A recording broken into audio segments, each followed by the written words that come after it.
important that you look at my beautiful slides than at my face. I think I haven't yet got used to this whole video conferencing thing with equanimity, I don't think.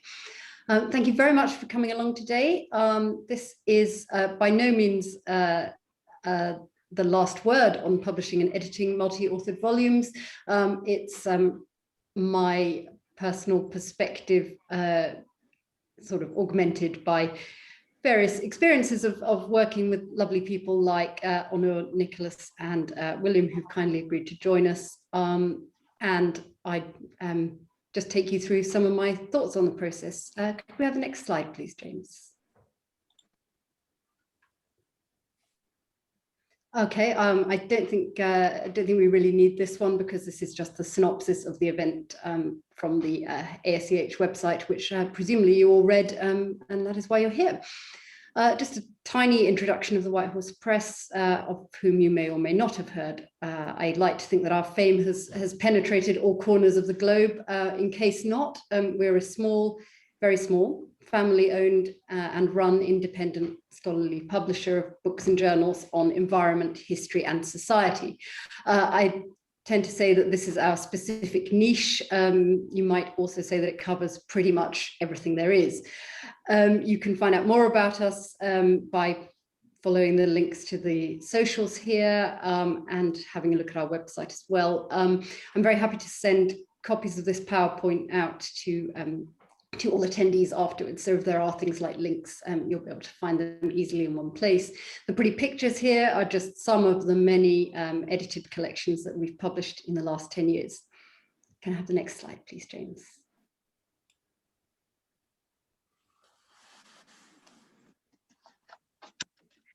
So I decided as an introductory point to think about how people very often want to publish special issues of journals and seem to regard the multi-authored volume as perhaps a slightly poor relation. I guess a journal's special issue is attractive because the journal may be rated and therefore prestigious for bean counting events. However, they have many disadvantages. The main one, which is the length, I guess. Most journal issues are probably only about 60% of the length you would get in a book. And also things like time to publication and a rigorous peer review procedure, which means that you can have your most important contributions lost late in the process at what you might see as the whim of peer reviewers. With books, we tend to treat projects more holistically. So we subject the proposal to peer review, but then proceed more informally. And we can, for example, accept replacement papers if some are lost along the way. There are also kind of modern aspects of publishing like print-on-demand technology and the ability to have open access, subject to funding, which mean that multi-authored books can really get out there in a way that perhaps they didn't used to. Next slide, please.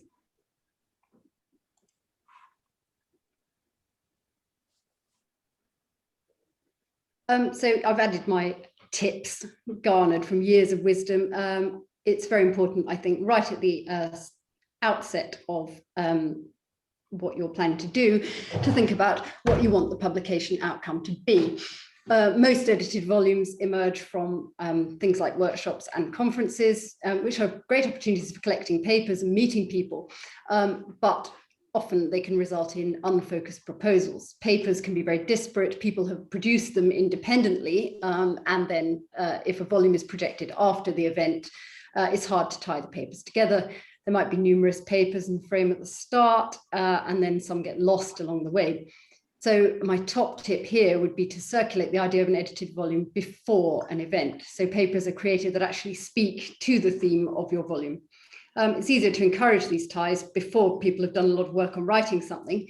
And if you can present your idea to a publisher before an event, before soliciting contributions, authors may well be more prepared to commit. And I know that this is what Onur did with the Seeds of Power collection, which we published, co-edited by him. Okay, if I could have the next slide, please, James.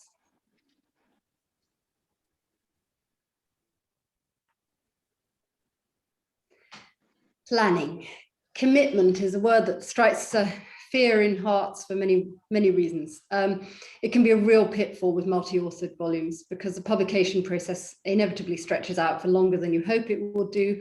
And a common scenario is a volume is designed sometime after an event, it's presented to publishers who take some time to make their minds up about it, and the contributors drop out, resulting in the volume having to be reshaped. It's best not to try and get around this by inviting more contributors than you need in case you're in the 1 in a million situation where none of them drop out. But having some spares in your sites is definitely prudent. And I would say personally, if you have an interested publisher, try and find out which papers are most important from their perspective, and do your best however you can to keep those contributions on board. Sometimes it would be the theme or the subject rather than the actual specific title or author that the publisher will want to retain. So having dialogue with the publisher at an early stage about what aspects are particularly important might help you to plan your spares effectively. Length is another issue. It's tempting to include too many chapters, perhaps to ensure against dropouts, and then you end up having to make them extremely short, because even in an open access or e-volume, you don't really want to be exceeding about 100,000 words. Of course, your authors will exceed the word limit, whatever you do, but if the word limit is ridiculously short because you have too many contributions, then it will be even more of a problem. Many of my tips, you'll notice in this PowerPoint, involve telling white lies to your contributors, and this one is no exception. Can I have the next slide, please, James?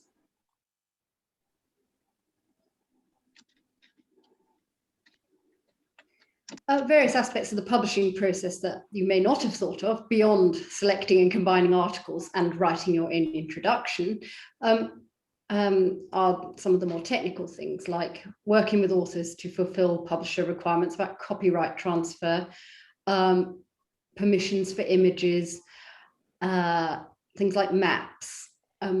So there may be bits of paperwork that the publisher requires you to get together and present in good order. For example, we have image licensing forms and copyright transfer forms, and I'm sure other publishers are similar.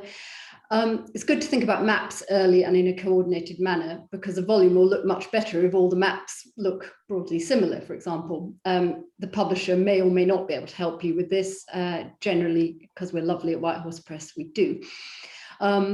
My tips here are how to suck up to the publisher so they do help you with your maps. Please, deliver all the necessary documentation together in a folder, a list of images with their permission status well updated.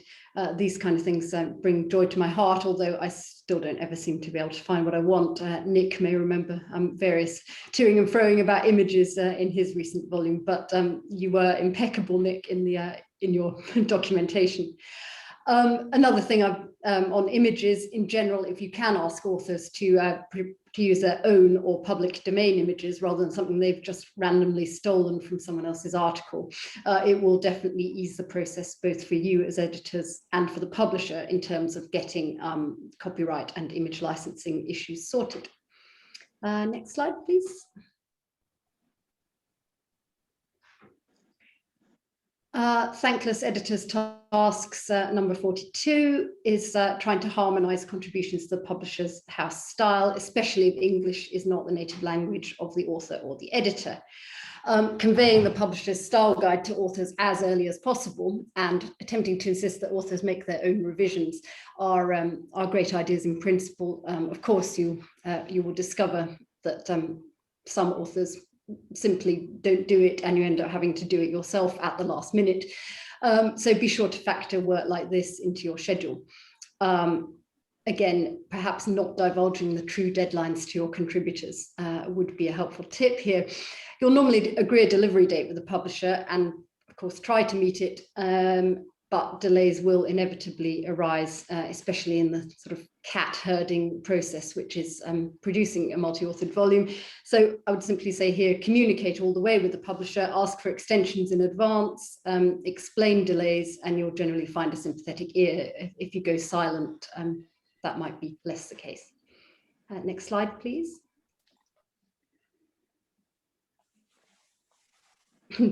Well, I already mentioned herding cats. It must be my favorite phrase. It is my favorite metaphor, I think, for the multi-authored volume, you will often need to be firm with people as well as sympathetic, and think it's really important to set the limits, to have viable alternatives, so that sometimes you can simply kick someone overboard rather than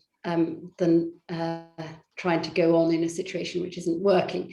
There are various areas of potential friction, like word counts, house style, language, but also things like the design of the volume, the never enough author-free copies. So it's good to try and communicate about the general aspects of the publication like this with your authors, as well as with the things that directly affect them in writing their chapters.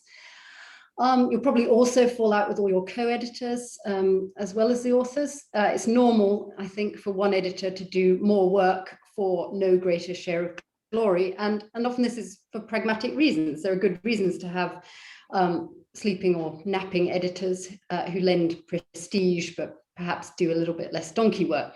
But resentment can also build. So I think setting out your expectations of each other at an early stage, deciding how you're going to manage the authors, deciding how you're going to liaise with the publisher, deciding how you're going to reshare the work if something dreadful happens to one of the editors. And so I think a sort of informal editor's contract is a good idea, and perhaps also shared online drives and folders where people can access important documents. Okay, next slide, James, please. So I have two last slides, I think. Financial considerations. The White House Press does not ask for money to publish books, unlike some publishers on the block, unless open access is required. But there are things where cash may be useful before the book gets as far as a publisher. So it might be worth thinking about research grants, other sources of funding. This could be paying for translations and language editing and general editorial help. Just imagine if, as editors, you don't have to do all the sorting out of 15 chapters of terrible referencing yourself. You might need money for image permissions. Most publishers don't pay for those. For color printing, we do ask for a subvention to enable this, as it costs more. For presentation copies, what we provide depends on the individual contract. We do always offer free copies to editors, but sometimes there are multiple authors and many chapters. It becomes somewhat onerous to be sending free hardback books around the world to all of them. So if you do receive a contract which doesn't allow presentation copies to all the authors, this might be a good way to spend any funding you come by. And lastly, please, James. I shouldn't have put this last because in many ways it's the first thing. It's the editor's duty as well as the publisher's to ensure that work is original, not previously published, or if it has been, that the circumstances are clear and agreed. And it's worth considering in fieldwork or interview-based cases whether a statement of research ethics should be asked of authors. And in general, I should have put the link on here, I failed, but most publishers will have a statement of publishing ethics somewhere on their website. Whitehorse is no exception, to make sure that at the outset of a volume project that you familiarise yourself with this kind of thing, so you don't get into a tricky situation further down the line. I think slightly abruptly, that's the end of my slides. Am I correct, James? Yes, that is your final slide. Thank you. Right, well, thank you very much, Sarah. Our next speaker is William Beinart, editor of Wild Things, Nature and the Social Imagination. So William, if you're ready, I'll move on to your first slide. Thank you very much. This edited collection was published in 2013, resulting from a conference in Oxford in 2011. I'll talk about what I can in the question and answer session, deal with the nitty-gritty if you'd like me to. And I just want to mention a few of the main themes. We decided to focus the conference, you could say, on a hugely broad theme, and that is culture and nature. We were talking about it amongst ourselves at the time. And I want to focus just on a few points: identity, wilderness, and animals. So the natural world has been central, not only to human survival and subsistence, but to human culture. And natural environments have played key roles in the extraordinarily diverse everyday cultural lives that have evolved around finding finding food and shelter. Landscapes and animals have also been important subjects for art and literature, and oral tradition across most human societies. And our chapters focus on the way that people have imagined and experienced nature, especially over the last couple of centuries. We deliberately chose out of roughly 30 papers a very diverse group across four different continents. Urban people, and the world has become more urban in this period, have lived increasingly in industrial urban contexts, mesmerized by people-centered religions and ideologies, and gradually more distant from daily interaction with nature and with wild places and with wild animals. But human culture has not been entirely subsumed in an obsession with the human condition. There were frequent counterflows, and nature has remained a central concern. And I expect we are, in an eclectic way, trying to look at interesting examples. One group of essays looks at the natural environment in relation to national and other identities. For example, in his chapter on images of German forests in popular literature, Johannes Zechner shows them perceived both as forbidding, but as central, increasingly central to some versions of nationhood. In a completely other context, Karen Middleton's chapter focuses on the Indian Ocean island of Madagascar, where trees became linked with nationalism after independence. And Amy Halliday analyzes a South African photographer who captured different social identities at a level below the nation by juxtaposing people and livestock in his work. To move on then to wilderness, and I only have a few minutes, the Western idea of wilderness has been sharply criticized as justifying the appropriation of other people's land, excluding and marginalizing indigenous people who'd helped to shape the environments that became treasured by conservationists. And this line of thinking has produced a more accurate history of wildernesses and has been a valuable corrective to any notion of empty lands. It's contributed to some recognition of the rights of indigenous and local people to land that they once occupied, depending on which country we're talking about. But there is an argument, and in a sense, Wild Things, as our title, tries to make this argument for the value of concepts of wildness and wilderness, of wild places and wild things, as positive, exciting, and quite universal notions. And these ideas and images are in common usage, and we can explore their complex history. And that is an important purpose of a few of the papers in the collection as well. Wilderness shaped by people, if you accept that no wilderness is pristine or absolute, can also inspire. And Tyler Cornelius explores the Columbia River as a carrier of elemental forces, a threat to human civilization and order, but also an exciting and treasured landscape. The restoration of wilderness and rewilding, of course, is now being offered as a broader public good, sometimes peopled and sometimes less so. A further cluster of papers focuses on animal histories, and sometimes, as in Andy Flack's chapter on Bristol Zoological Gardens, animals were captives, forcibly extracted from habitats spanning the globe and translocated to feed the curiosity of urban citizens. Yet, animal histories also provide a framework to give agency to non-human species and even individuals. And we touch in our introduction on the field of animal studies and try to connect papers to that.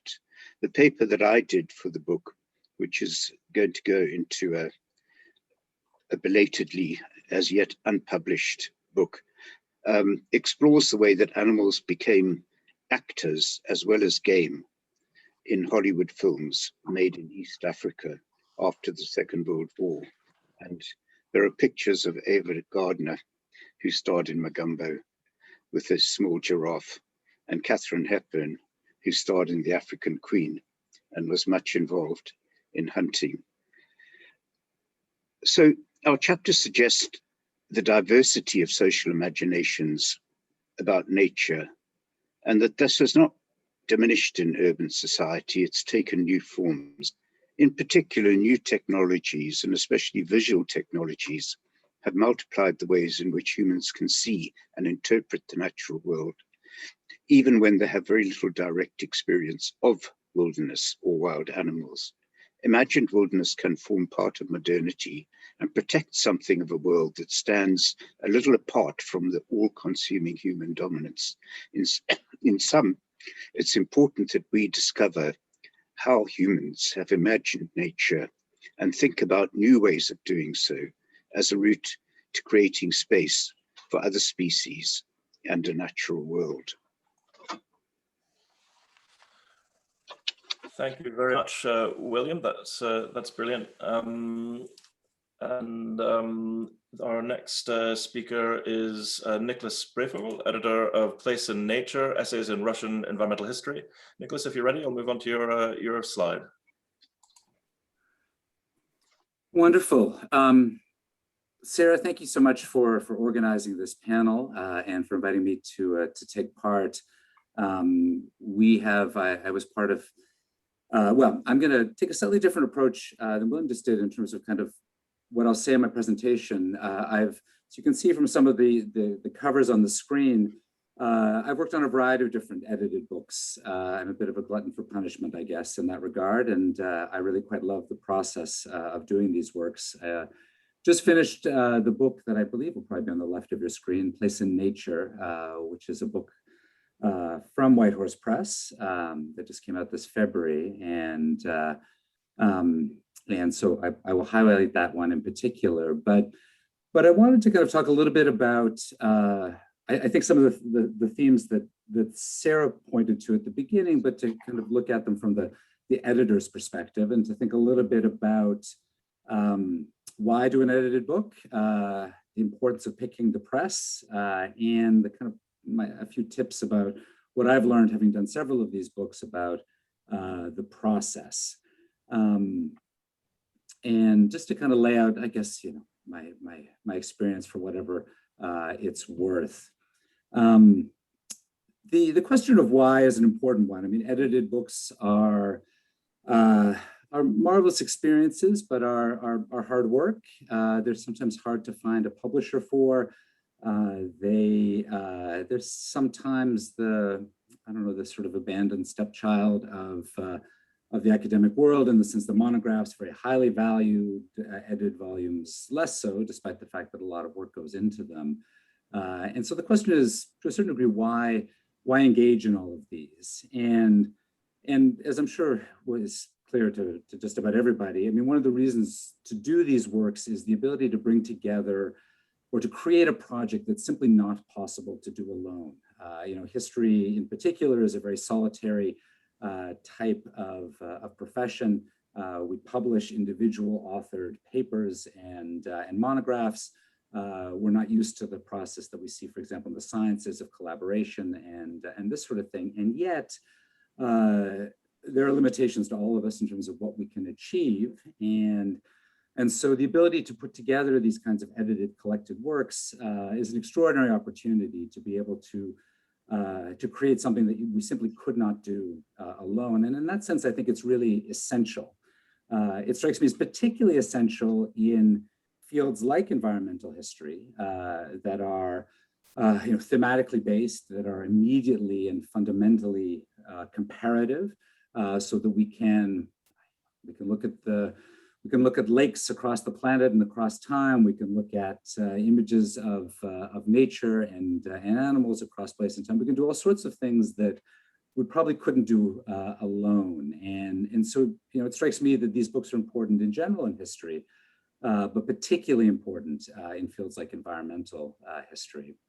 I think that they're also important. I mean, there's building off of the alone versus together, there is a real pleasure in the process of working on these kinds of books, in the sense of the company that one has with the authors and with the other editors, the learning process, that just how much one learns from the people one works with is really something to be, it's a real benefit of the whole process. The other reason I think these are important is that they give an opportunity to, particularly in the early stages, to build a field if one doesn't quite exist yet, to bring together scholars working on a particular question or approach or methodology, and allow them to interact with each other. A lot of these books come from from seminars or workshops or conferences to start, but as a way to kind of bring people together, to learn from each other, and to build up a kind of presence for a new approach or a new idea or a new methodology. The book, the Place in Nature book that I was just involved in editing is exactly one of those. This is a book that developed out of a Leverhulme International Network grant that ran from 2013 to 2016. It was led on and spearheaded by David Moon from York, and one of the co-editors of the volume. And we had a 3-year grant on the topic of exploring Russia's environmental history and natural resources. And this Leverhulme grant was fabulous because it was a place-based research project. So we were attempting to explore the methodologies of place-based, so I'm not saying that correctly, place-based environmental history research. We brought together scholars from Russia, the United States, and the UK, and then we engaged in a series of different kind of site visits and research to areas of Russia and Ukraine that are of tremendous environmental importance. The Solovetsky Islands, Lake Baikal, the Urals region, and Chernobyl. And in the process, we then investigated, as I say, all these sorts of different aspects of place-based research and methodologies, and the ways in which we can use travel to specific places to supplement and to complement the standards of text-based research that we did. And so this opportunity to publish then our findings, not just the kind of histories that we found, but a book that explores these kinds of methodologies. Again, something we could not have done alone, something that is unique to this kind of volume in our way of kind of bringing all of this together. So it was an excellent opportunity, and an edited book was the way to really bring our findings and discoveries from this research project out to the world. Yeah, can't be done as a monograph, can't be done as an article, and this kind of book was the way to make it happen. So there seems to be a real place for these kinds of books, for that kind of work. And thank you, Leverhulme, for your support of this project. It was quite remarkable. Words of advice, just sort of quickly. I think it's really important to think about picking your press carefully, where you want to try to publish. Presses are very, very different. I've worked with multiple different presses now over the years, and they range in all sorts of different ways. I mean, you have large scale kind of factory types of presses, you have small artisanal boutique types of presses, and they vary in a variety of ways, but the specific categories that I always sort of look for. The first is a sense of editorial care. What kind of editorial work are you going to get from the press in the process? From copy editing to all these sorts of things, all the way down to who the people are. I mean, I would always take a great editor at a not so great press over a great press and a not so great editor. The people you work with are tremendously important in this whole process. I look at production values of books. One of the things about the Place in Nature book that has been so fabulous, it is tremendously well produced and with beautiful color images in it, which I thought was basically had gone extinct with the dinosaurs. the opportunity to have color, particularly for a book that is focused on environment and focused on place, was beyond important. I also think about what are the processes of marketing and distribution and the kind of cost of the book. These are all factors to really think about. And at the risk of being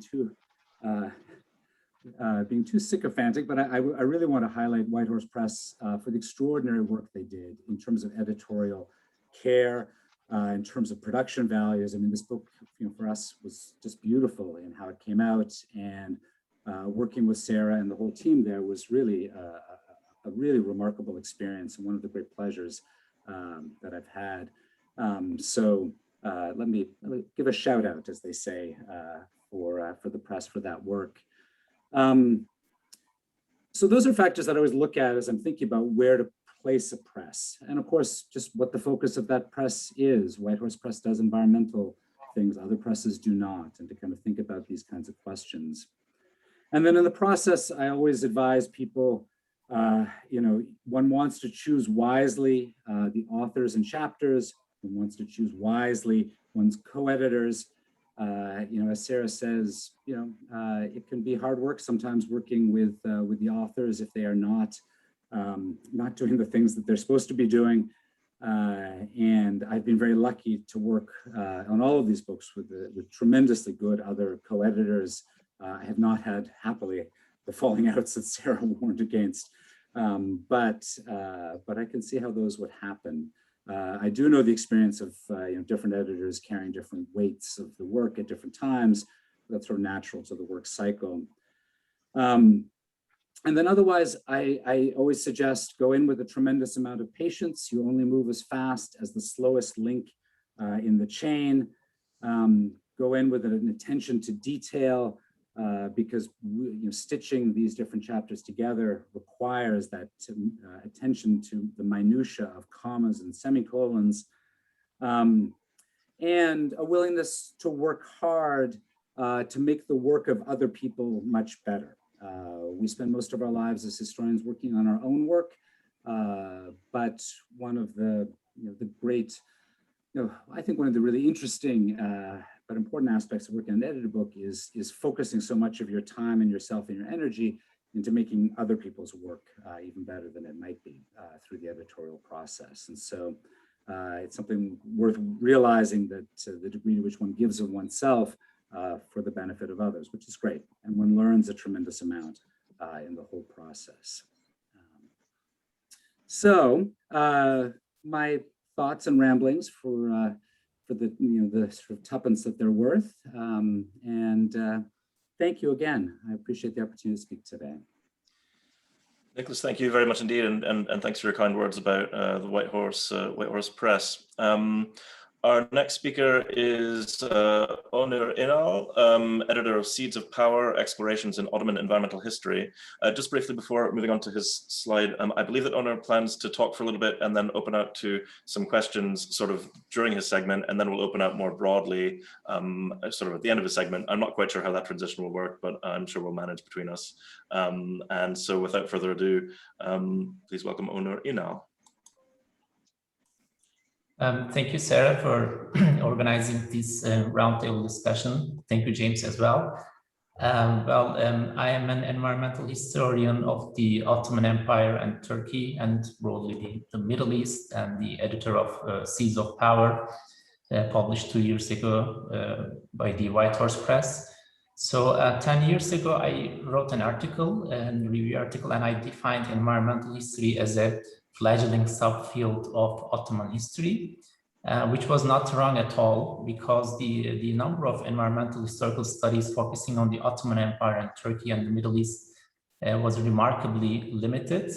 And another colleague, Ellen Mikhail, who has written books and articles on Egypt, defined the Middle East as one of the gaping holes in the global history, global story of the environment.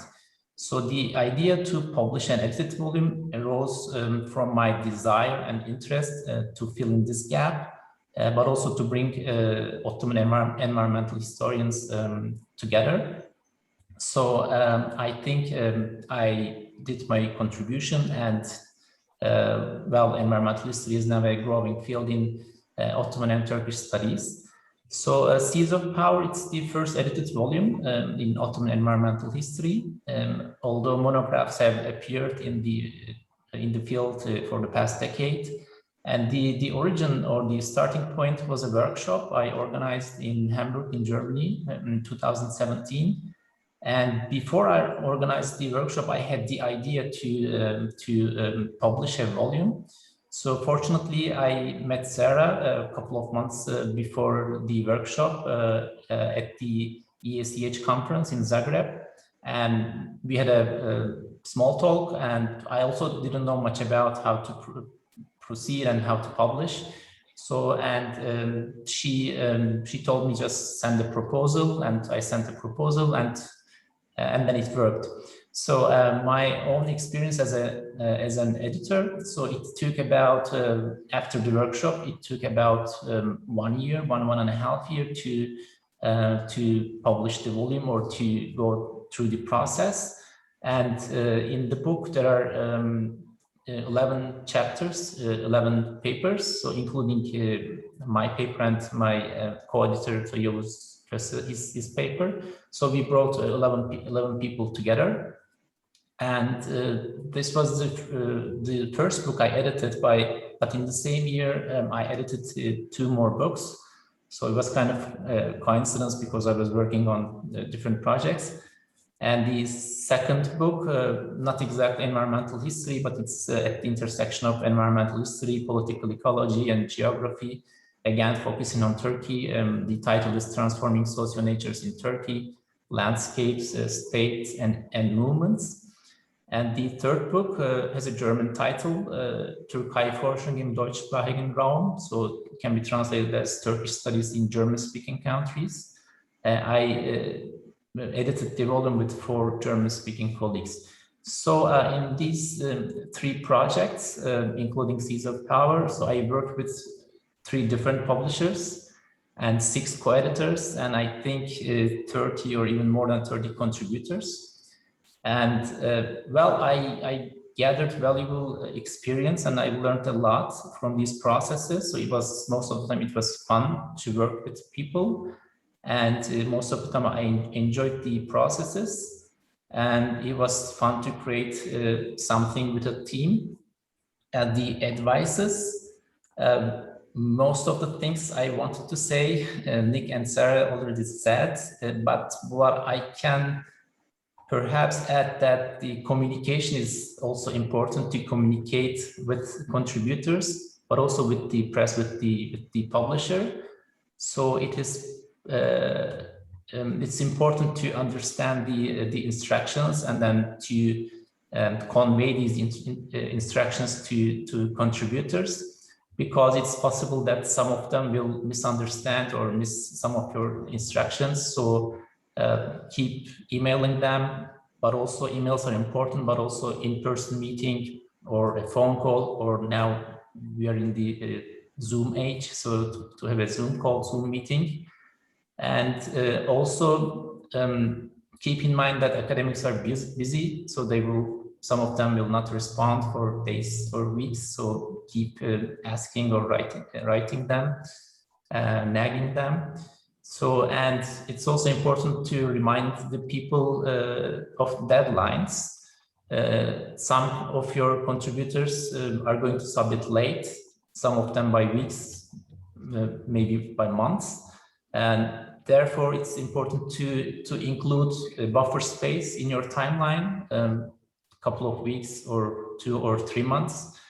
It seems like a long time, but you might need it. And it's also important to keep motivation high. Being an editor means not only editing, collecting the papers and publishing them, but kind of mentoring and encouraging people and providing them feedback. As Sarah said, so we are all humans, our contributors too. They may have some problems or difficulties in their own lives. So keep motivation high. I think That's and one more last thing. So at the end, once you have the book published, the volume published, so express gratitude to the publisher and contributors. Thank your contributors for their time and energy, and don't forget that the book would not exist without their contributions. And make sure that each contributor gets a personal copy. And also express gratitude to the publisher. So I think I will stop here, and in the questions and answers section, so I can maybe provide more insight. Thanks. Thanks, Onur. Much appreciated. I'll just maybe show our kind of closing slide and then open to general questions. So White Horse Press would like to thank all three panelists very much for their time in preparing for this event and for talking today.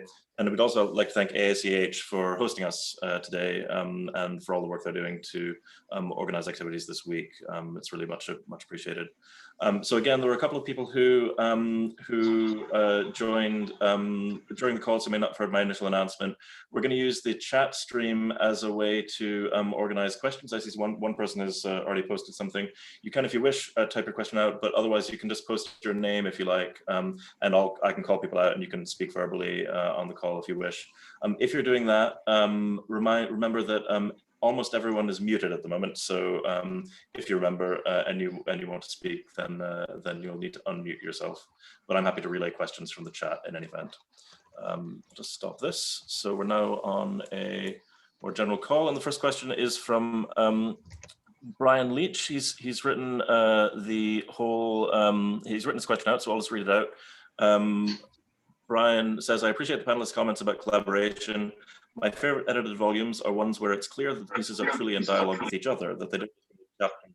Oh, sorry, I got a bit of feedback. Are truly in dialogue with each other, that they don't just feel like chapters on a related topic. How can editors of such collections manage to achieve that approach where the pieces feel like they're in dialogue with each other? Is there a way to get people to talk with or to each other beyond or after workshops or seminars to encourage this result of joined up, this kind of tied together feeling? So would any of the panelists like to jump in on that? Nicholas? William, go ahead. William. Okay.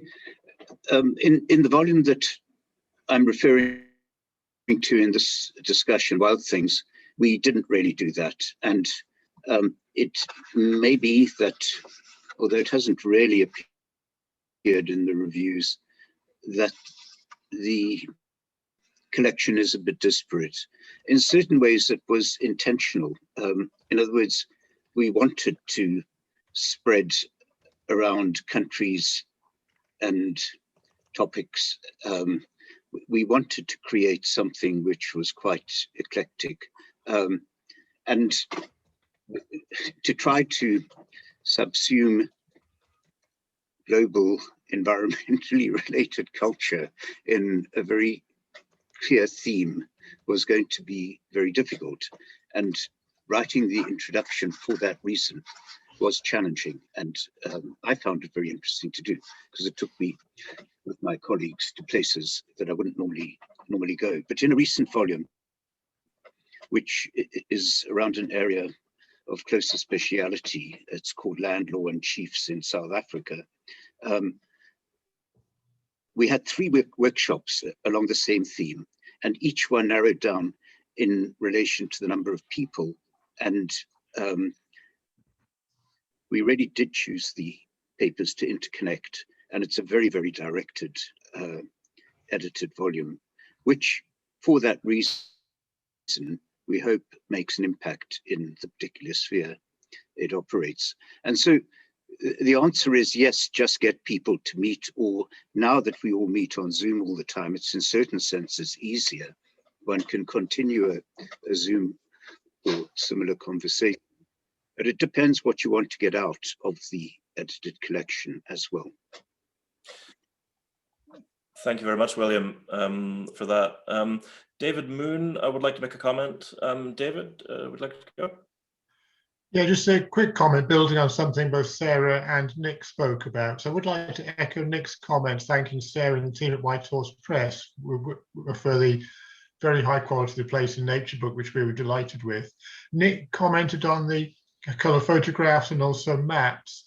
This was because we built into the Leverhulme grant funding for colour illustrations, for maps. We also use funding from the Leverhulme grant and also other sources of funding, which I think including Ohio State University, to pay for language editors and editorial assistants, because several of our contributors were Russians. So we either language edited their texts written in English or had them translated from Russian into English. And you need to think about issues which you want to do. I prefer actually translating from the writer's native language into English with appropriate people with appropriate language skills. So thinking well ahead in advance, if you've got a funded project where you're aiming to produce an edited volume, think, and you can consult with publishers in advance on what you'll need money for.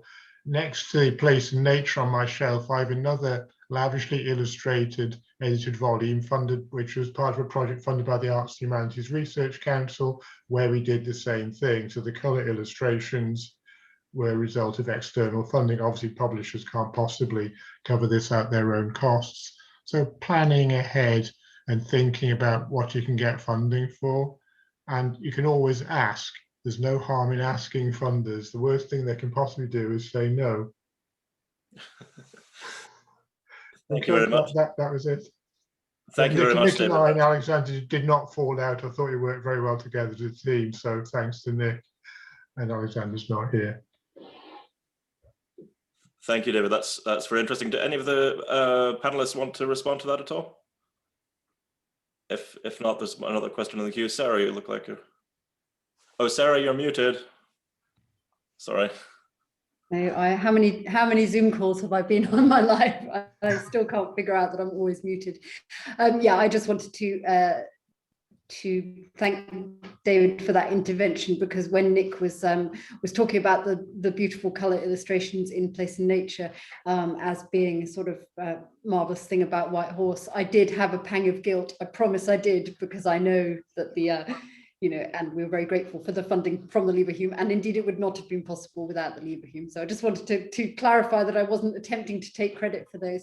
I also just quickly wanted to come back to Brian about the achieving focus question, because sadly Daniel Svensson isn't here today, but we're just embarking on a co-edited volume about sort of walking and pathways and hiking, and Daniel and his co-editors came to us before they had even held the initial workshop, a bit like Onur with his Seeds of Power, and they've recently, just last week, had the workshop with a proposal which they've been through with me several times as a kind of a discussion point which people were supposed to look at and speak to before the workshop. So well, in some ways that might kind of limit the more off the wall and interesting things that could come out of the workshop. I think having a framework like that beforehand, especially if it's a small event, can really help to achieve the kind of focus that Brian was asking about. Thank you. There's a question from Rachel Gross, who again has written the question out, so I'll read it out. She says, I'm interested in figuring out audiences. How do you seek out readers within the Academy and without? What counts as success for these kinds of edited volumes? Would anybody like to jump into the fray for that one? Well, I could come back in just briefly in my usual kind of Whitehorse deprecating style to say that it's certainly absolutely out with our niche to be able to find readers outside of the Academy. So I think what I do and what I'm talking about is purely academic focus, and that's not from any scorn of the world outside the Academy, but simply that the ways to market academic books are very different from the ways to market mainstream books. Indeed, if someone comes to me with a proposal saying this will have mass market appeal, I kind of scream into a corner and then very kindly disabuse them, because it's for a very small press like us, it's actually impossible to achieve that crossover. Maybe it won't be in a world where everything goes open access, but I think that you are better to choose your audience in a focused way than to aspire to cross over. But that's speaking purely as a niche academic publisher. Others may have input from books that they've done with larger presses, which is different. I may have slightly, I just want to make sure I've read Rachel's question correctly. I think she was also interested in how we find readers within the academy, so but also within the academy. So I suppose that's a parallel question too. I'm happy to jump in on this. Rachel, you asked the question of, so what counts success? That's a very interesting question, and ultimately, to a certain degree,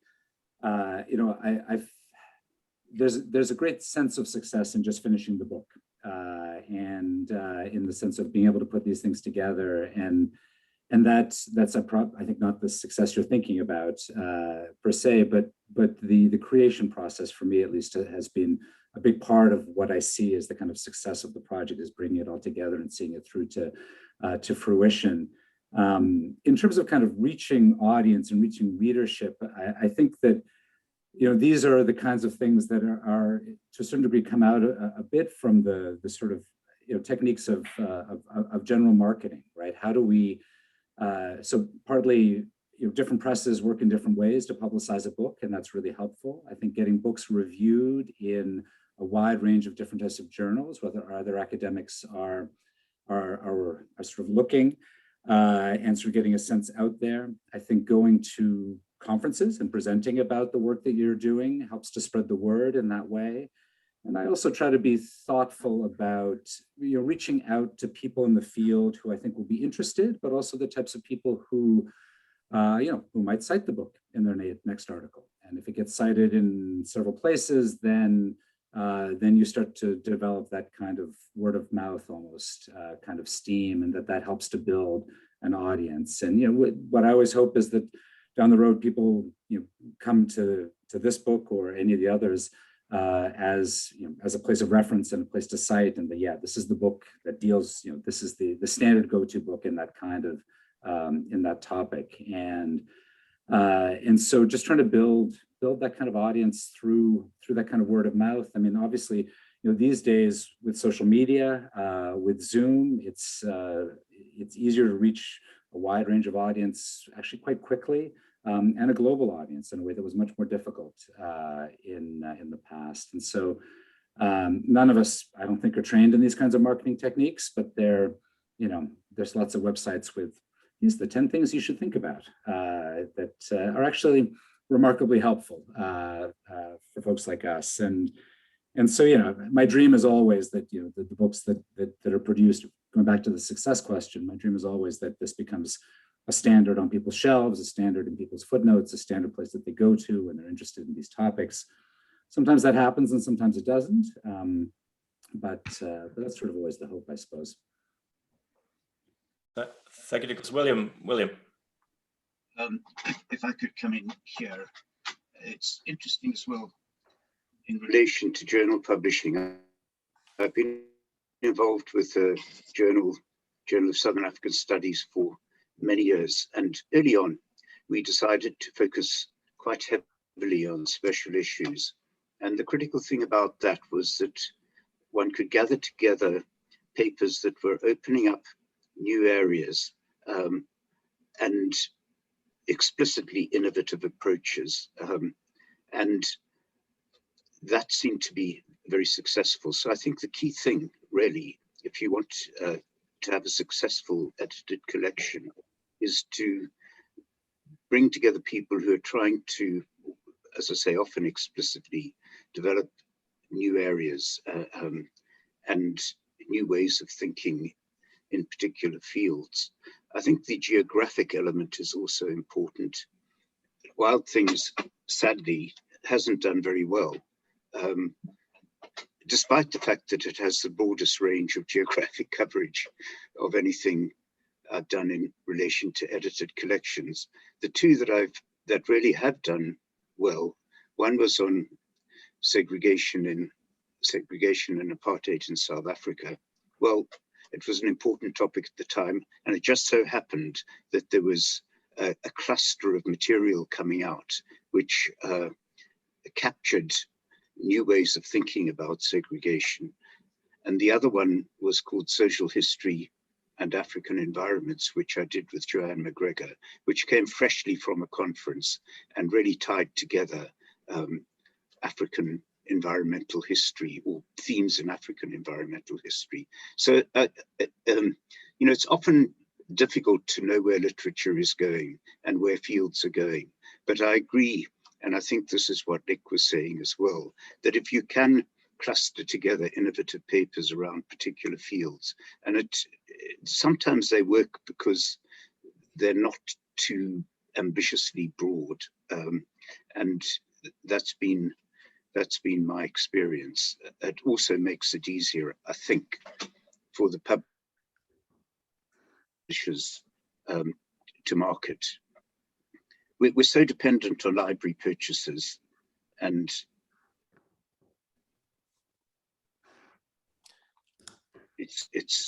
that ties in also with what is taught and how particular subfields begin to get taught.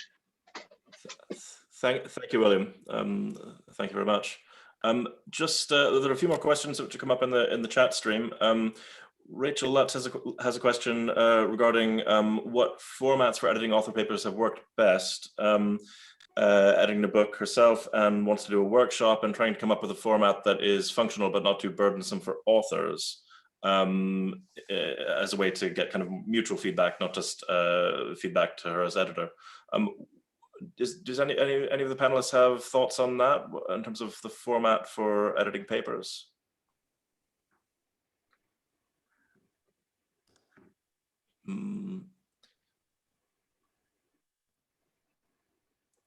I'm happy to jump in on that.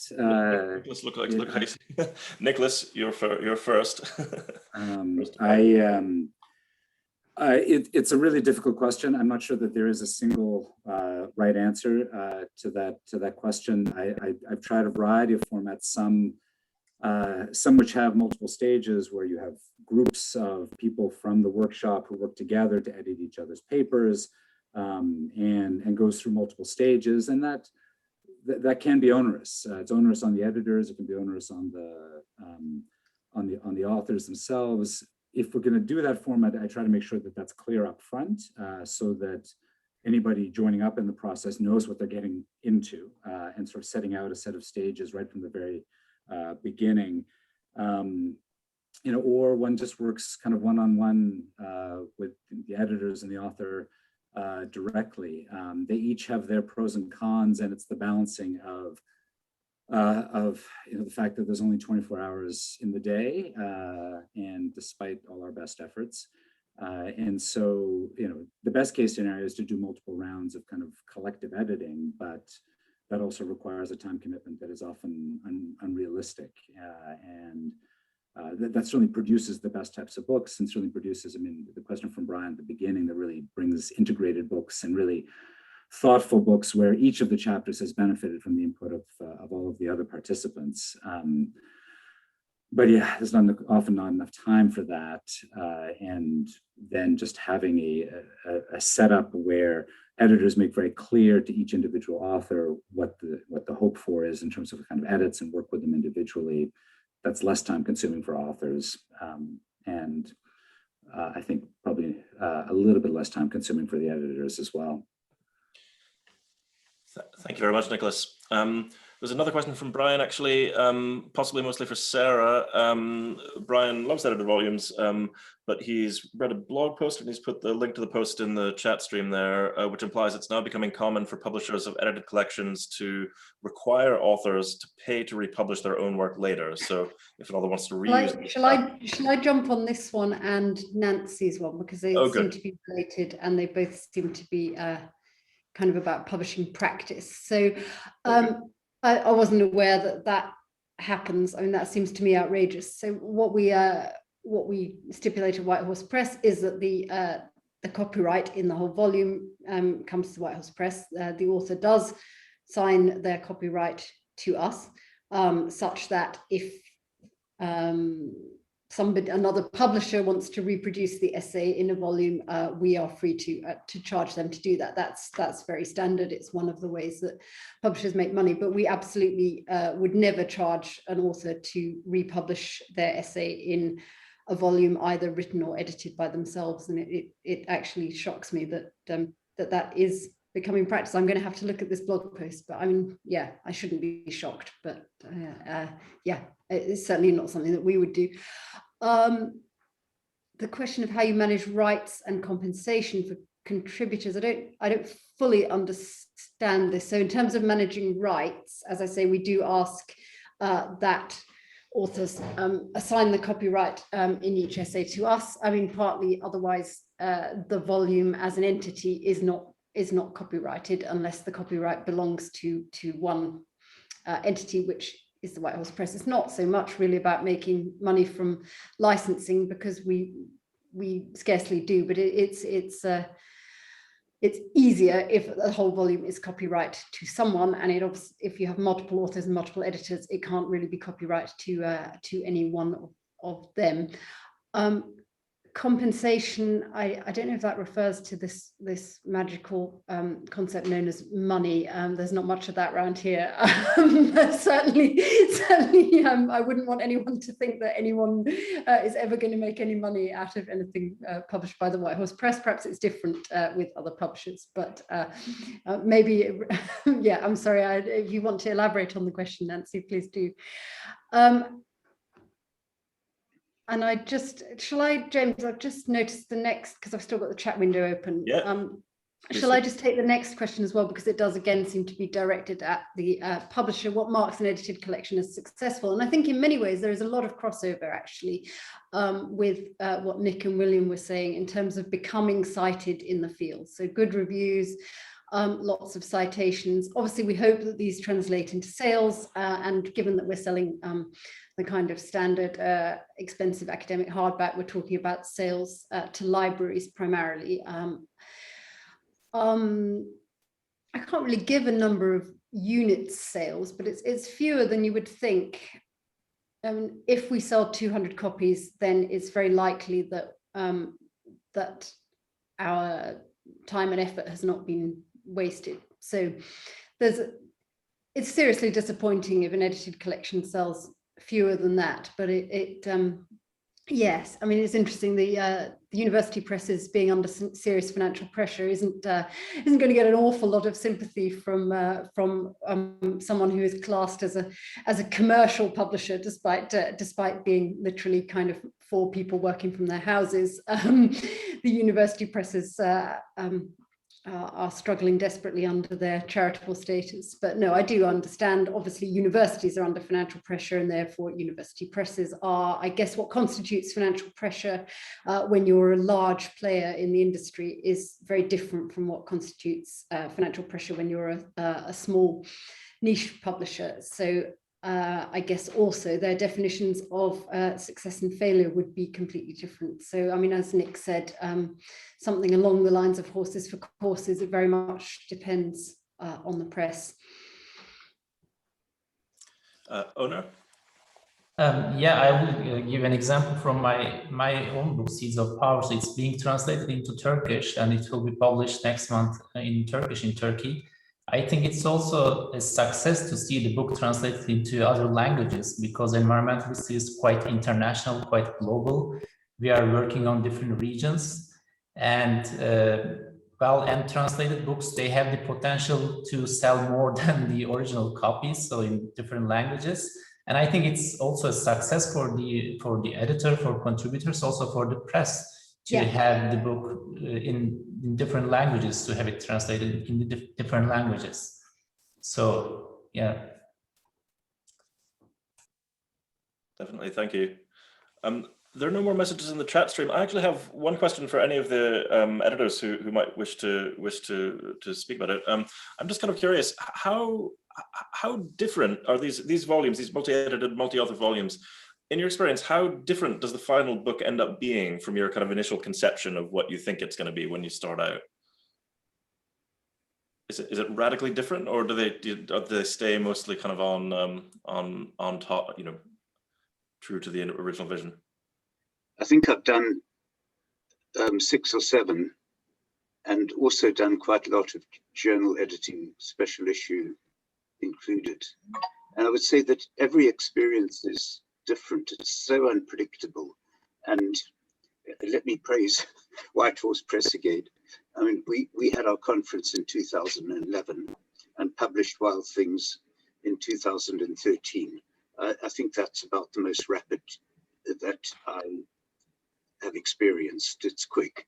And the quicker you do it, the less possibility of people falling out and having life crises, or you not being able to manage, and so on and so forth. So I just find it entirely unpredictable, except that Sarah's wise words, if you make it clear where you're going early on, and the people, and say there were 30 people at the conference or workshop, 30 papers in play, potentially, you're aiming for 12, I would say ask 14 or 15, saying to people, look, these are going to be read, and try to get a clear buy-in right at the very start. And that seems to me particularly important. But all sorts of things can happen in relation to individual authors, in relation to them having another publishing opportunity, which might come up quickly, and so on. So except to try to get commitment and to correspond, to keep in touch, that's the other element of it, to keep in touch. But once things start taking some time, then the possibilities of fragmentation increase, in my experience. Interesting, thank you. Maybe can I add something? So, well, in my experience, so some authors, some contributors, they are more open to critique and to suggestions, and they're ready to modify the text. And in my book, senior scholars were kind of tough, so they didn't want to change a lot, but junior scholars, so they were open to changes. But at the end, the book, it was not that different than the text, I mean the chapters, so they did not modify a lot. Yeah. Thank you. And for me, I mean, I found that every book was slightly different from what I initially imagined. The overall vision for the book, the overall kind of what we think of the overall contribution remained much the same, but there was always component parts that were a little bit, you know, people dropped out, or we added a chapter here, or, you know, a chapter that I thought, oh, this one's really going to be important. Turned out it didn't actually come together for a variety of reasons. So that there's little moments, little aspects of it that are less good than I had hoped, or didn't achieve the things that I had thought that they might. But overall, all of them in some ways have ended up almost exactly where, in the broad perspective, almost exactly where I hoped that they would be when we first started off. Thank you. Thank you. Brian has tons of questions and has posted another one. Everyone, can everybody see the chat stream? And I shouldn't necessarily read out everyone's questions, I suppose. But Brian had a question about editors and authors of the volumes. How have they made their case to universities that the edited collections are important endeavors? I think this is a very important issue that Brian's raised, and on the whole, I suspect it's more or less right.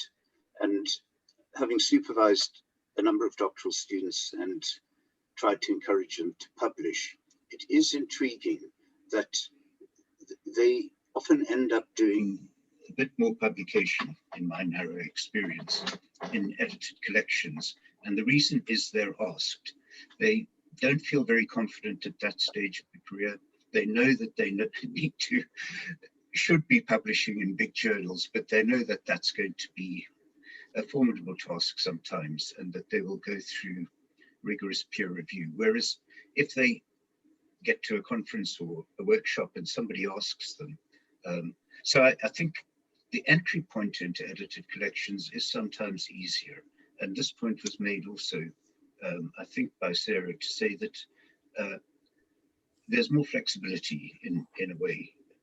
An edited collection, if it has the right sorts of papers that contribute to the theme, the issues, you can afford to have a couple which are not quite so strong, but add something because they add to the whole. So I expect there are two sides to this. And on the one hand, I would say on the whole, contributions to edited collections count less in CDs. Yet on the other hand, they are a collective contribution and something that is sometimes easier, especially for younger people, to be involved in. Thank you. Anyone else want to pick up on that or pose other questions? Perhaps we're drawing towards a conclusion. The chat stream has no further questions in it. I have no further questions. So dropping like flies. people are dropping out. We have gone a little bit longer than we'd originally intended, so I think that's good. So I think maybe we can conclude. And so we'd just like to, from White Horse Press, give big thanks again to all three of our guest panelists, three editors, for their preparation and work today, and even more importantly for their work on making books happen, which is just as important. And thank you again to ASEH for hosting this event and making it possible. So as Sarah said, she'll be happy to send around the presentation earlier. If anybody wants to have access to that or has any other follow-on questions or wants more information about White Horse Press, then drop us a line. Sarah's email address is available on the ASEH page for the event. Okay. Great, thank you, James, for your housekeeping. And then there's that difficult moment where we switch off, I guess. So maybe you can throw the switch. That's fine. I'm going to hit the red button. I'm going to hit the red button in 3, Thank you all. 2, 1. Be well. Thanks to the panelists and farewell.